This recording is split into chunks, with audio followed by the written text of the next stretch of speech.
el mundo contemporáneo, la cultura más representativa de los Andes sudamericanos es la del Imperio Inca.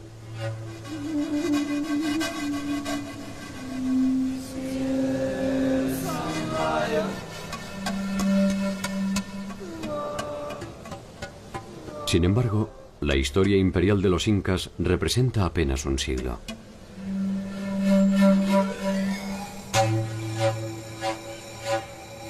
Mucho antes que ellos, en la región andina se desarrollaron muchas culturas de naturaleza deslumbrante.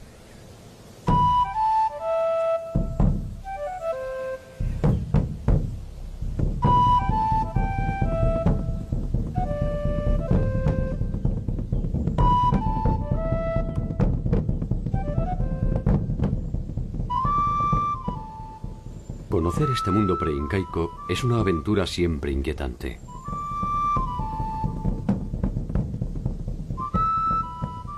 La importancia de sus estructuras políticas y religiosas, sus increíbles desarrollos tecnológicos y su compleja forma de asociación desembocaron irreversiblemente en el mundo de los incas.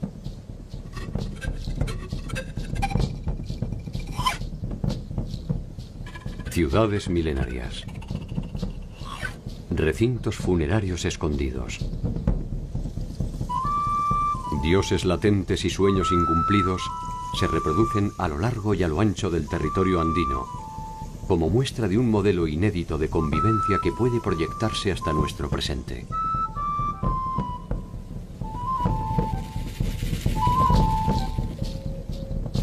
¿Quiénes fueron y cómo vivieron los pueblos que precedieron a los incas?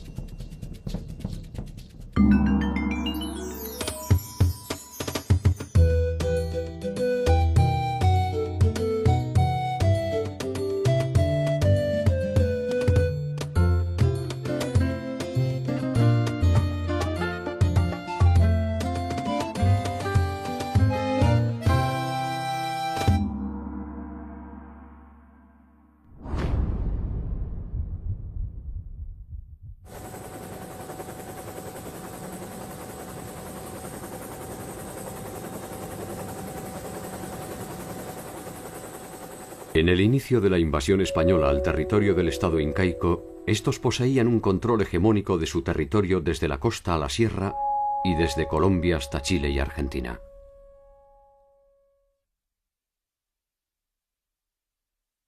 Algunos de los señoríos que los precedieron estaban bajo su órbita mediante acuerdos, y otros, sencillamente, habían sido sometidos militarmente.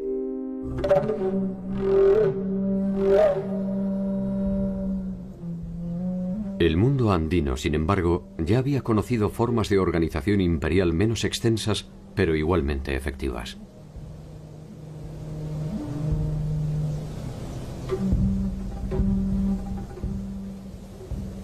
Hacia el remoto inicio de los tiempos, muchos habían intentado el sueño que coronaron los incas. Un sueño milenario iniciado en un paisaje que era apenas algo menos que un desierto hostil.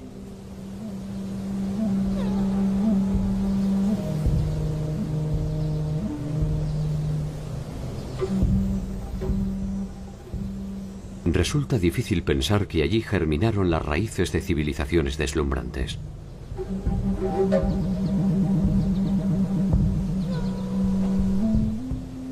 Allí nacieron los primeros dioses, las primeras leyes, los primeros desencuentros.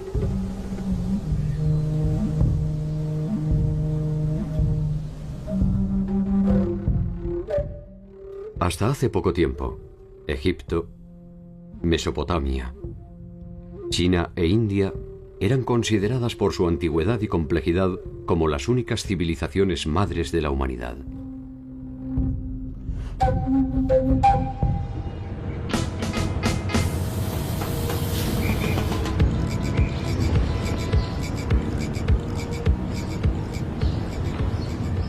Sin embargo, más de 4000 años antes de la fundación de Cartago, 2000 años antes del reinado de Ramsés I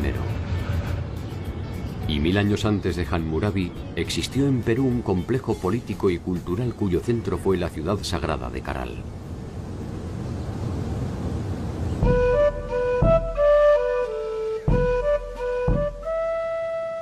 paso del tiempo ha dejado escasas huellas de la gran ciudad. La reconstrucción de sus edificios es trabajosa y ardua. Sin embargo, en esta aparente pobreza están las señales más antiguas y ricas del mundo latinoamericano.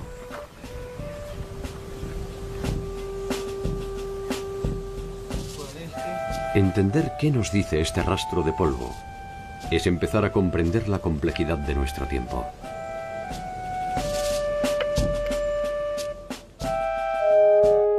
La ciudad de Caral posee una antigüedad de más de 5.000 años.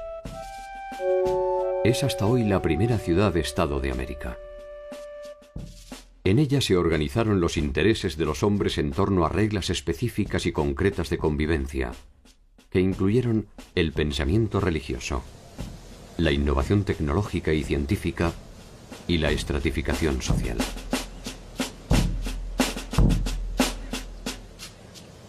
La incógnita en torno a Caral fue revelada por el equipo de arqueólogos de la Universidad de San Marcos, conducido por Ruth Sadi. Caral era un sitio arqueológico conocido por varias décadas ya. Ha destacado siempre por su arquitectura monumental y quizás por esa complejidad arquitectónica es que los colegas pensaban que era un sitio de aproximadamente 1000 a.C. A nadie se le ocurrió que podía ser más antiguo, ni a mí misma. Cuando empecé la prospección arqueológica en el Valle de Supe en 1994, yo fui a reconocer un sitio que no había sido investigado todavía en extensión, y así fue como empezamos los trabajos que han continuado hasta el presente. ¿Quiénes la habitaron? ¿Cómo se organizaron? ¿Qué sueños perseguían? ¿Qué pesadillas los alcanzaron? Grandes preguntas que un arrebato del viento permite descubrir para interpretar la historia del mundo. Caral representa la evidencia del fin del mundo primitivo y la consolidación de los patrones de acumulación que terminarán dividiendo a los que saben y a los que tienen de los que no. Por primera vez es un Estado porque hay un gobierno centralizado sobre un grupo social grande. Está dividido con autoridades menores, o sea, hay un sistema político que se genera por primera vez.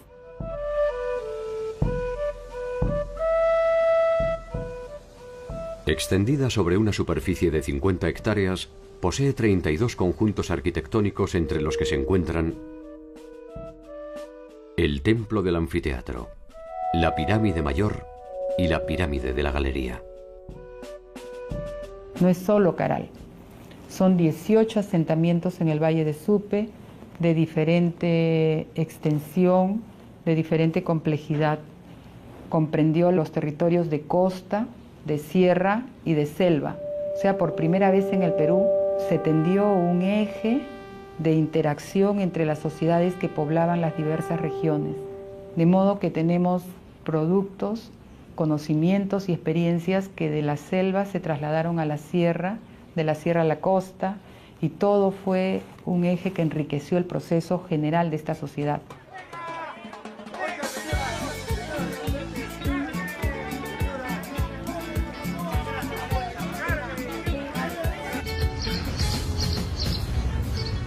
Esta primera experiencia de convivencia entre los distintos ecosistemas se proyectará en el tiempo. Así, cada uno de los grandes estados andinos establecerá esta relación armónica entre el mar y la sierra.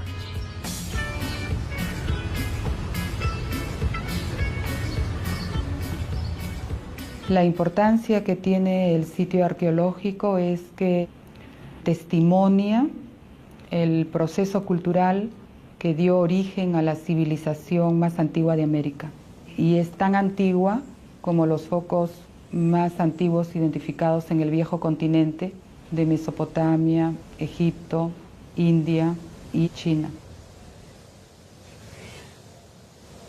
Caminando entre los vestigios de la ciudad, se pueden apreciar los vastos conocimientos arquitectónicos que poseyeron sus moradores. Caral era un gran asentamiento urbano y estamos frente a una sociedad jerarquizada. hay distinciones en cuanto a la forma de vivir. Están las casas de los funcionarios al costado de los edificios.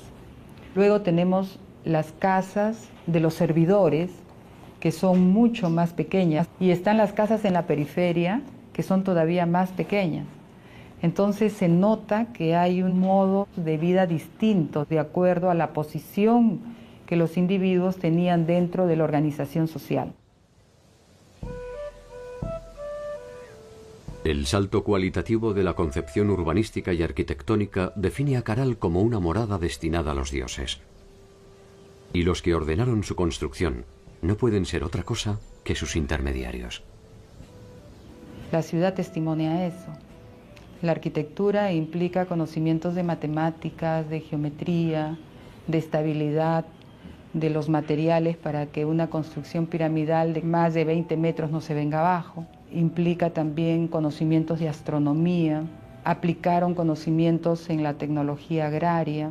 Entonces, todo ese cúmulo de conocimientos hizo o sustentó el prestigio de la ciudad. Reconstruir la maravilla de la ciudad es un trabajo delicado que exige a los arqueólogos su máxima atención. Cada piedra es algo más que una parte decisiva de una edificación. Sobre ellas reposan un contenido espiritual y otro político que en algún sentido son lo mismo. En esta etapa del desarrollo civilizatorio, el Estado utilizó mucho de la religión.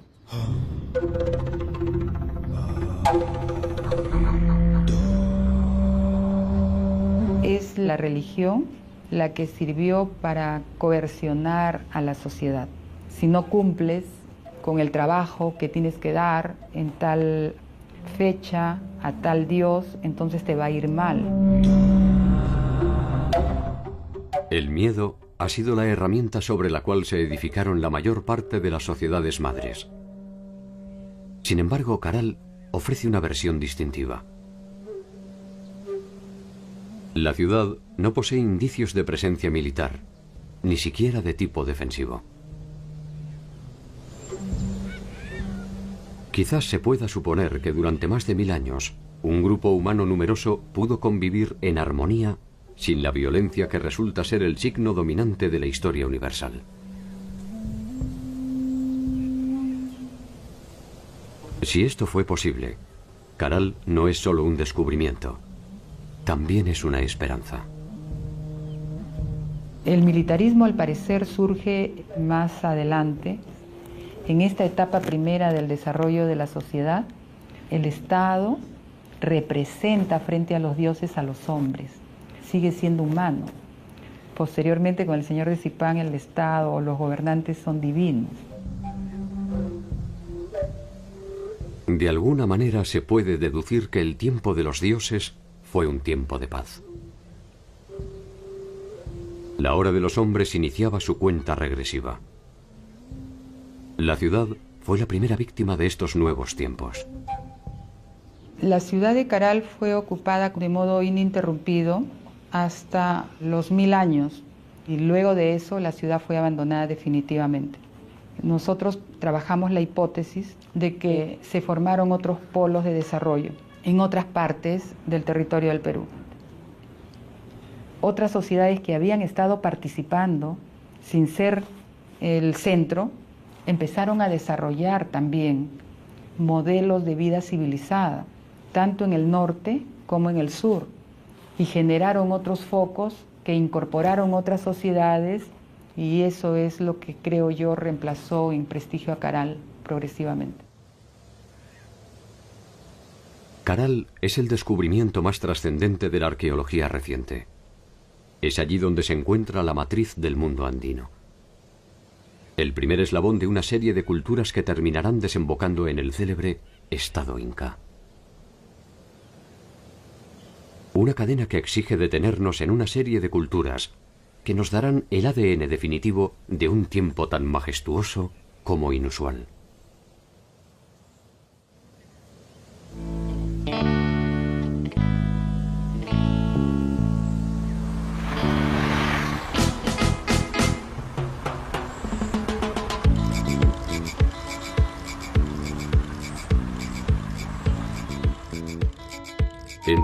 1500 a.C. y el 500 de nuestra era, la más acabada representación de lo que se ha dado en llamar el primer horizonte cultural andino se encuentra en la ciudad de Chavín. Desde la sierra norte del Perú en la provincia de Huari y hasta más allá del territorio actual de Ecuador, la cultura chavín estableció su área de influencia y predominio.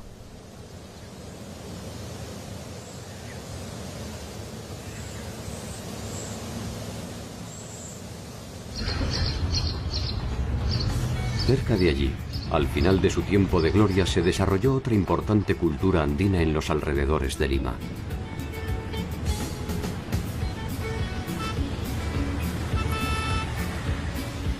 Lima es en la actualidad la capital del Perú.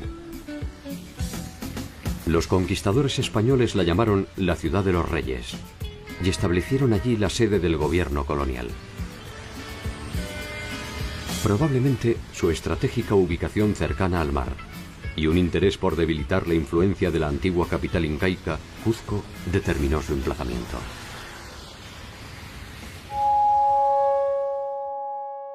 Entre el año 200 y el 700 de nuestra era, en torno a los valles limítrofes a los ríos Rímac, Chillón y Lurín, se desarrolló la cultura lima. Allí se combinaron los patrones clásicos de las sociedades andinas: la siembra, las obras hidráulicas, la construcción de caminos, el intercambio y la pesca. Muchos de los vestigios concretos y espirituales de los Lima se revelan hoy a orillas del mar en el adoratorio de Pachacamac. Pachacamac está vinculado con toda la mitología costeña y fue un centro de peregrinaje y de devoción muy importante. Y los incas lo mantuvieron y le dieron la debida importancia, a tal punto de que había un Abyaywasi en Pachacamac, una suerte de monasterio de religiosas, el culto al sol y el culto a las divinidades incas. Fue un centro religioso importante para ellos.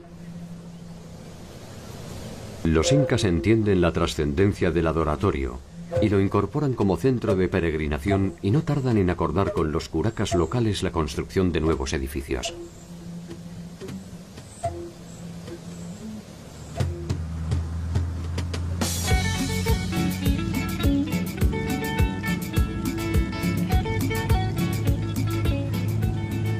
Una estrategia similar realizaron los incas cuando procedieron a la conquista del pueblo aymara en las inmediaciones del lago Titicaca. Para aquel entonces, el majestuoso centro ceremonial del Tiwanaku había sido abandonado.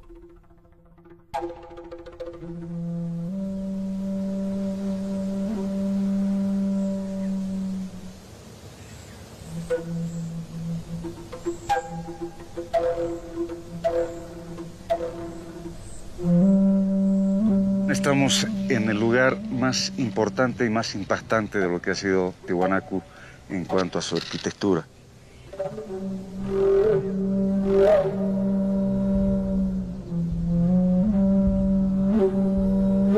Tiwanaku es un conjunto de pueblos, un conjunto de grupos étnicos. En Tiwanaku se hablaba el quechua, se hablaba el aymara, se hablaba el puquina, se hablaba el chipaya, en fin, había una enorme cantidad de lenguas, así como pueblos. El lago Titicaca, ubicado a 3.850 metros sobre el nivel del mar, no era solamente un accidente geográfico. Era el símbolo de un imperio milenario en el que se sentaron las bases de la organización andina.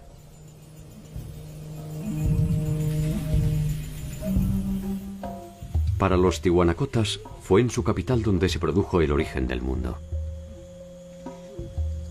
El dios creador, Viracocha, emergió de las aguas del lago Titicaca y fue él quien colocó al sol, la luna y las estrellas en el cielo, y quien envió a sus auxiliares a crear los animales y las plantas. Fue él quien talló en piedra a los hombres, les dio vida y los entregó al mundo.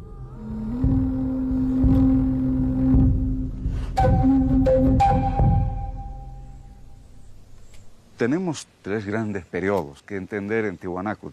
El periodo aldeano, que se inicia aproximadamente hacia el año 1500, 1600 antes de Cristo. Este periodo aldeano va a perdurar hasta principios de nuestra era. A partir de principios de nuestra era, gracias a la consolidación del territorio, el aumento de la población, la diversificación en la producción, los nuevos sistemas agrícolas que se van realizando en Tiwanaku, el intercambio de productos, los excedentes, en fin, Tiwanaku se transforma en un estado. Es la época de las grandes construcciones, es la época donde hay ese predominio religioso.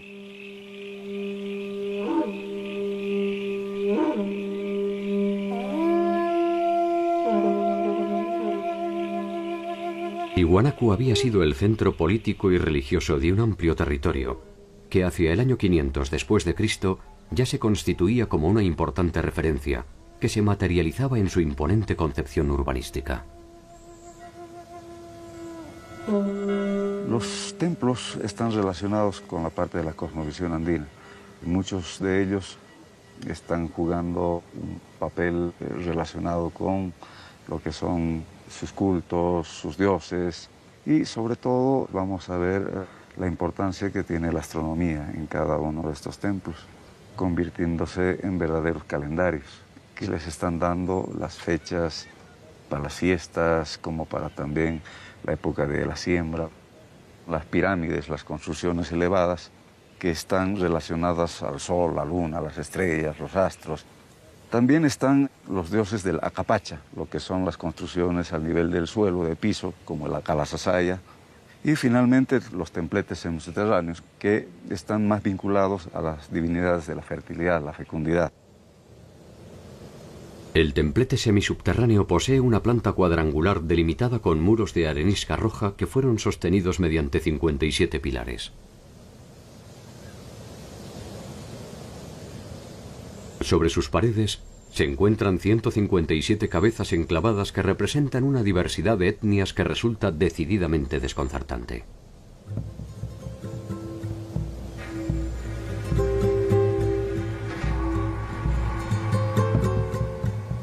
Allí se representan distintas razas que de ninguna forma pudieron ser conocidas por los habitantes de Tiwanaku.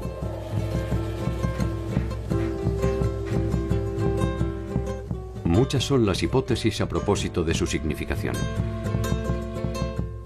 Para algunos representan la morfología de los diversos pueblos sometidos por el imperio Tiwanaku. Para otros, se trata de un ensayo de Viracocha para la creación de la pareja original que poblaría el mundo.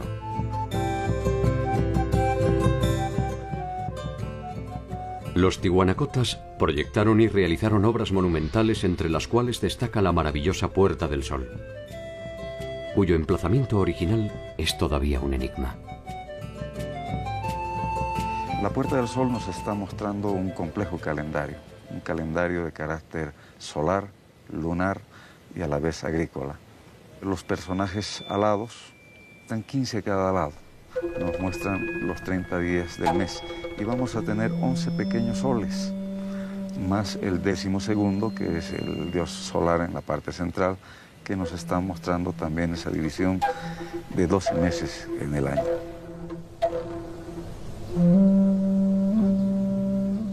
A 1000 metros del lugar se encuentra el área del Pumapunku, cuya estructura inicial fue elegida por los incas para sus ceremonias, banquetes y celebraciones. En esta área podemos encontrar trabajos de lo que ha sido el manejo de la piedra. Bloques de más de 180 toneladas de peso que fueron trasladadas desde la serranía que tenemos allá, donde están las canteras, donde se extraía los bloques de piedra para la edificación de estos templos.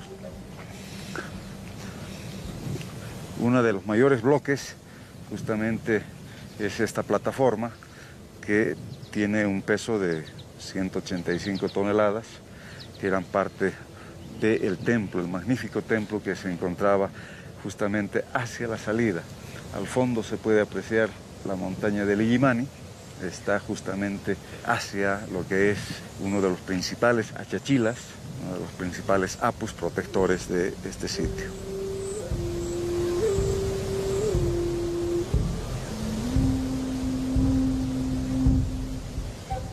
Tiwanaku tiene una gran importancia no solamente para el área del altiplano, sino también su importancia va a radicar en la influencia que ha tenido en el desarrollo cultural prehispánico en muchas culturas en gran parte de América.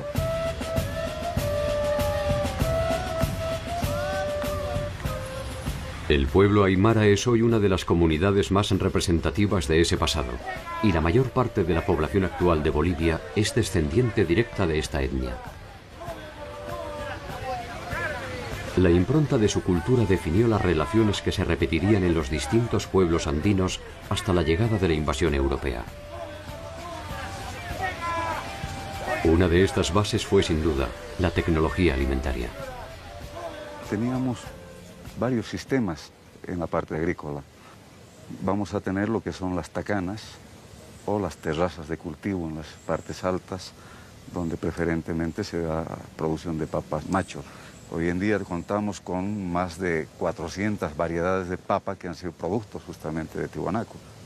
Por lo tanto, la influencia, la importancia que ha tenido en la región ha sido bastante grande.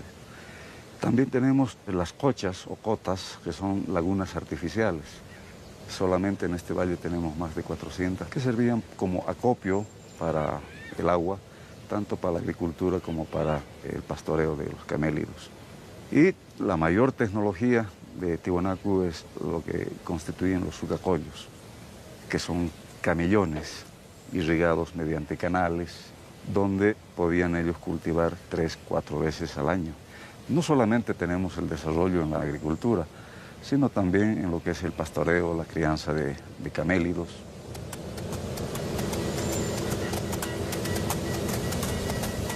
Gracias a ellos se tornó industrial la producción de carne desecada, conocida como charqui. Esta innovación tecnológica permitió la intensificación de los intercambios. Su prosperidad no tardó en producir la necesidad de expansión territorial en busca de espacio para la agricultura. Hacia el 700, Tiwanaku deja de ser un estado con predominio religioso, teocrático, se va transformando en un estado militarista, expansionista, donde va abriendo sus fronteras, va creciendo, se van formando nuevas ciudades que están distribuidos hasta la costa del Pacífico, así como también gran parte del Perú, incluso entrando hacia Argentina y Chile. Y esto va a traer convulsiones sociales. Al mismo tiempo vamos a tener problemas de carácter climatológico, vamos a ver una prolongada sequía que ha de afectar la base económica de Tiwanaku, que estaba sustentada en la agricultura. Este colapso hace que Tiwanaku empiece a desintegrarse, a dividirse en pequeños grupos. Hacia finales del primer milenio, como tantas otras ciudades andinas, Tiwanaku es abandonada. Había alcanzado más de 6 kilómetros cuadrados de extensión y llegó a tener más de 30.000 habitantes. Tiwanaku fue una sede importante que albergó al mismísimo Inca y se convirtió en una importante base operativa para sus conquistas hacia el sur territorial. Tiwanaku fue un centro productor de conocimientos y espiritualidad. La importancia de Tiwanaku trascendió su apogeo y su caída. Quedan por descifrar muchos eventos que aún carecen de nombre propio. La cultura, la lengua, la religión y algunas hazañas cercanas de su pueblo se han negado a sucumbir.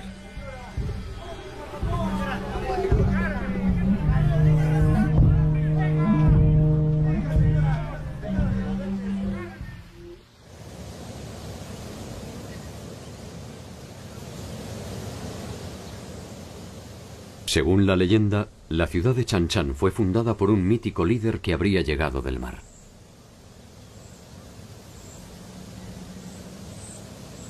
Su nombre fue Taikánamo. Con él se inicia la historia de los aguerridos Chimú, quienes ejercieron su vasta influencia territorial entre el 1100 y el 1450 de nuestra era, a lo largo de 1000 kilómetros de costa por más de 50 kilómetros tierra adentro.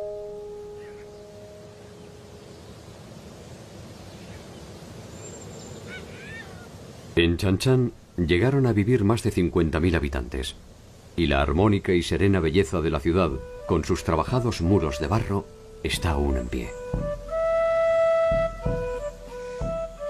Los chimús protegieron específicamente sus conquistas agrarias y no dudaron en ejercer su poderío militar para asegurarse el control de los cauces de agua que garantizaban la siembra.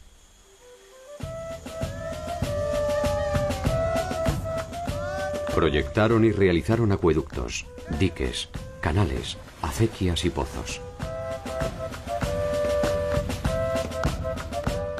Combinaron el cultivo del maíz, maní, ají, algodón y palta. Su artesanía fue fundamentalmente utilitaria y desarrollaron un eficaz aprovechamiento de la totora que les sirvió para la realización de viviendas y balsas.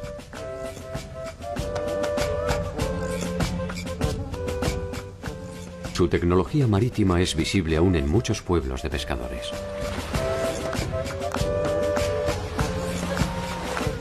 Sus conquistas se extendieron hacia el norte y el sur de Chan Chan, y nada parecía poner en duda su hegemonía. Nada hasta que se toparon con los ejércitos del Inca Pachacútec. La conquista de Chan Chan no fue una empresa fácil. Capac Chimú comanda a su pueblo cuando los incas se plantan a las puertas de su territorio. Los chimú se niegan a sumarse al Inca y por varias veces rechazan al multitudinario ejército imperial. La victoria será solo pasajera. Los incas reafirman su alianza con los curacas del Rimac y un nuevo ejército más grande y más poderoso desemboca finalmente en la rendición de Capac Chimú.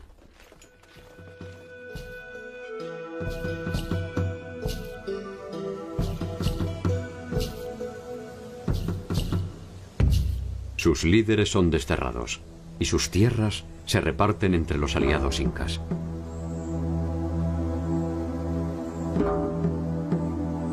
La ciudadela de Chan Chan, sin embargo, ha llegado hasta nuestros días con sus silencios de barro, para dar por sentado que cuando se trata de los chimú, ninguna rendición es definitiva.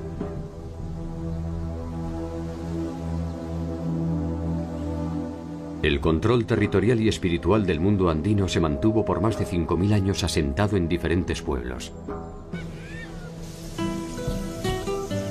En el Valle de Supe, en Chavín, en Huari, en Tiwanaku, en Chan Chan y en Cuzco. Su organización estatal fue evolucionando hacia formas cada vez más complejas que sin embargo no abandonan los principios fundamentales que le dan cohesión. Cuanto más tiempo pasa, más andinos son. Una de las claves de su funcionamiento es la integración de todos sus habitantes en un sueño colectivo fuertemente regulado por el Estado.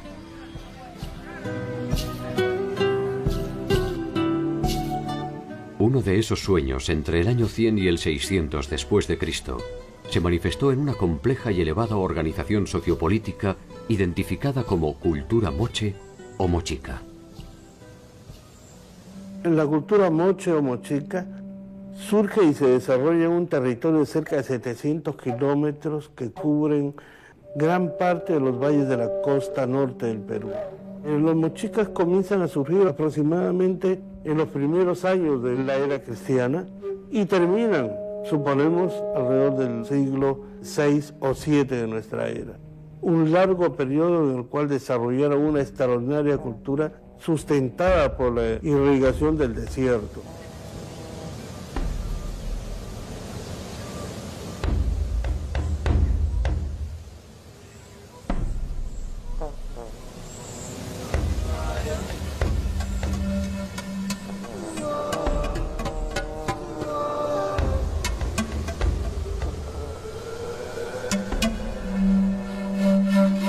La conquista fue una de las formas mediante la cual se obtuvieron tierras, sirvientes, esclavos y riqueza. Pero sería a partir de su producción artística donde los mochicas obtendrían la eternidad que no le aseguraron las armas.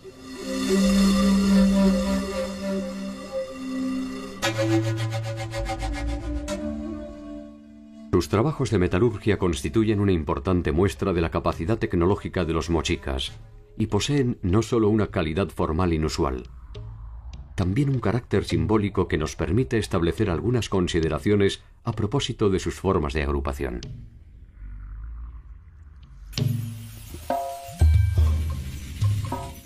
La presencia de una fuerte ornamentación en la representación de sus señores es el indicio de una sociedad jerarquizada que monopoliza no solo las decisiones políticas y militares.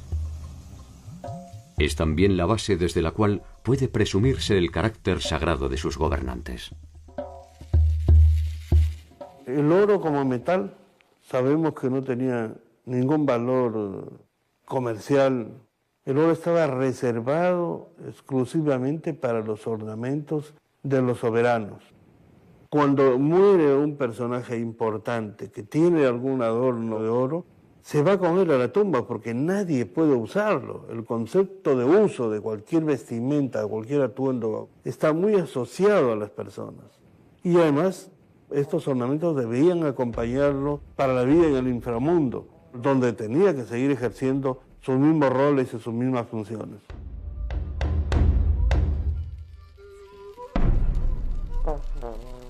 La cerámica moche atravesó todos los estadios posibles de la manifestación artística y es, sin lugar a dudas, una de las más atractivas y delicadas de la historia de la humanidad.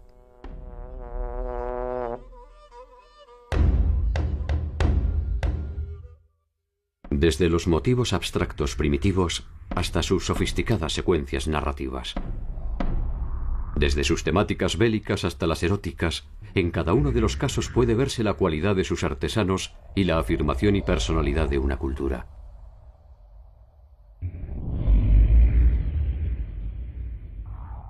Sus cabezas modeladas poseen un grado de realismo, técnica, expresividad y sensibilidad que rara vez han logrado otros artistas quizás menos anónimos.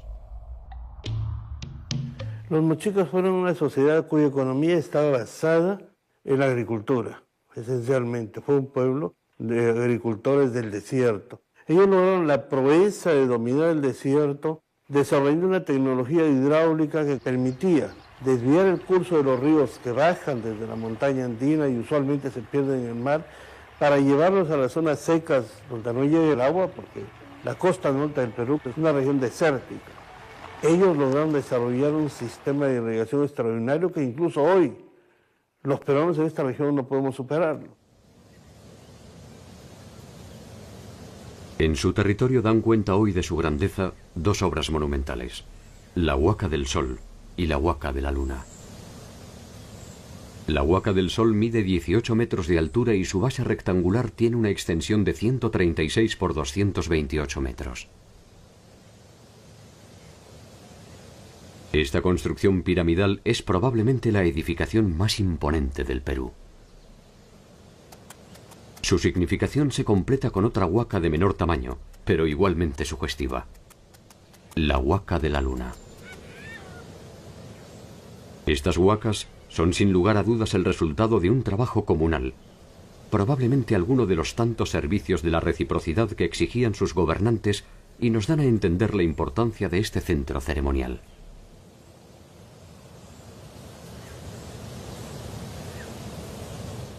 Muchos de los misterios de esta cultura guerrera han comenzado a revelarse a partir de un descubrimiento sorprendente: la cámara funeraria del señor de Sipán. Las tumbas de Sipán fueron descubiertas a raíz del inicio de un saqueo en el monumento de Sipán. Se descubre una tumba con algunos objetos de oro y se desata una verdadera fiebre de oro en el pueblo. Iniciamos inmediatamente un trabajo de rescate arqueológico en una situación muy dramática que forma parte de toda la historia de esta excavación. Logramos detener el saqueo. En el año 87 iniciamos el trabajo de excavación que nos condujo algunas semanas más tarde a uno de los descubrimientos arqueológicos más importantes del antiguo Perú, la tumba del señor de Sipán. Lo importante de este descubrimiento es que por primera vez se logra presentar al mundo la tumba intacta, excavada científicamente, de un soberano del antiguo Perú. Este sepulcro ofreció una serie de revelaciones que permitieron establecer un cuadro más acabado de la organización mochica a partir de la riqueza de sus múltiples significados. Cuando encontramos la tumba de este personaje, nos dimos cuenta inmediatamente por la variedad y por la forma de los atuendos, los emblemas, que estamos frente a uno de los hombres más importantes de su tiempo. Usualmente los arqueólogos tenemos una nomenclatura muy típica para esas tumbas, tumba 1, tumba 2. Nosotros fuimos un poco a la idea de no solamente rescatar objetos arqueológicos, sino también la presencia humana y el espíritu de un pueblo. No podíamos llamarles tumba 1. Y lógicamente no sabíamos el nombre verdadero de este personaje. Pero reflexionando sobre las características de la organización mochica como señorío y el nombre del pueblo de Zipán, lo llamamos la tumba del señor de Zipán.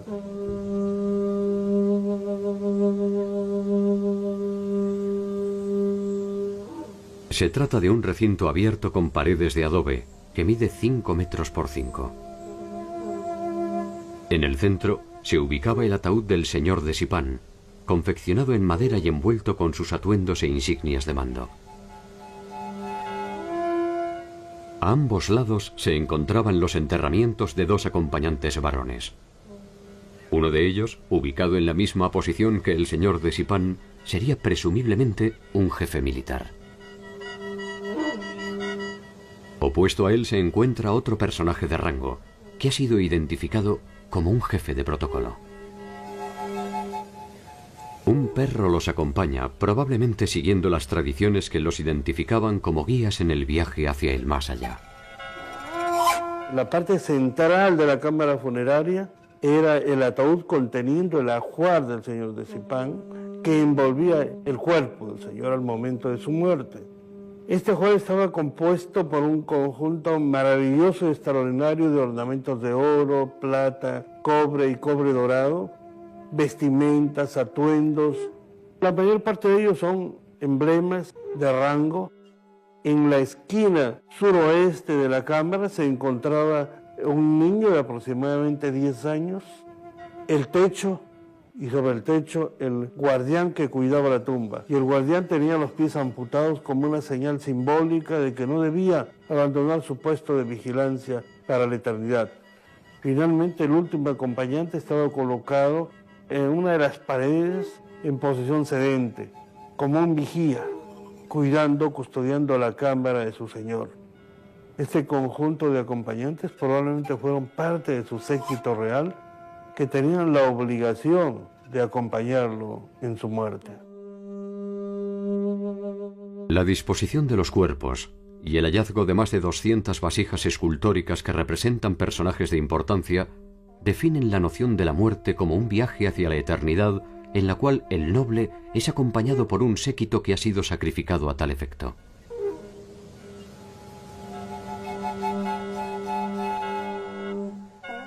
Los expertos han determinado, pese al delicado estado de sus restos, que su edad oscilaría entre los 45 y 55 años. Probablemente haya sufrido una incipiente artrosis en su columna vertebral. Los estudios no pueden determinar la causa de su muerte, pero se ha descartado que ésta se haya producido de forma violenta. En Zipán se han registrado un total de 13 tumbas que pertenecen a diversas épocas y a la compleja jerarquía de los gobernantes mochicas. En la cúspide estaba el señor de Zipán con una autoridad triple, militar, política y civil. Debajo de él los sacerdotes, debajo los jefes militares y después el entorno cortesano que estaba compuesto por asistentes militares y asistentes religiosos de segundo nivel. Siempre los personajes principales al centro y alrededor los personajes de menor rango. Pero lo más importante es que cada tumba refleja el rol y función del personaje en vida. Las sociedades andinas poseían un fuerte grado religioso. La condición eterna de sus líderes implicaba un profundo ritual que probablemente se preparaba con mucha antelación. El final era percibido como un paso más en el ciclo eterno. De ello se desprende que la separación entre la vida y la muerte era observada con cierta naturalidad.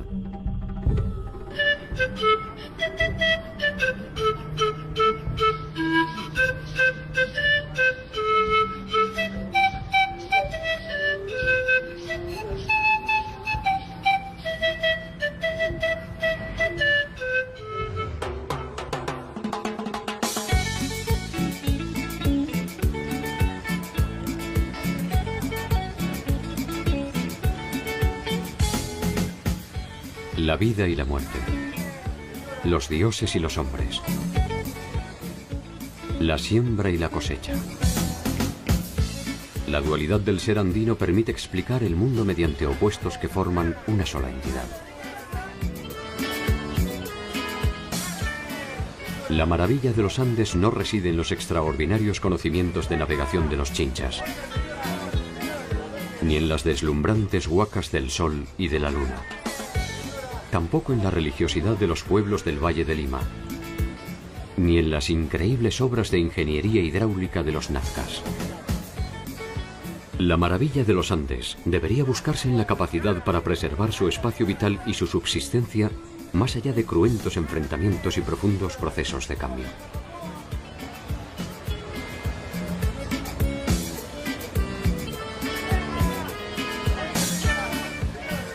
Quizás sin saberlo, seguimos esas mismas huellas que nos ofrecen la oportunidad de protagonizar una nueva realidad. Como aquellos hombres, se avanza buscando las mismas sensaciones: seguridad, progreso, estabilidad, bienestar. Un equilibrio complejo que conlleva vivir constantemente sobre el filo del bien y del mal.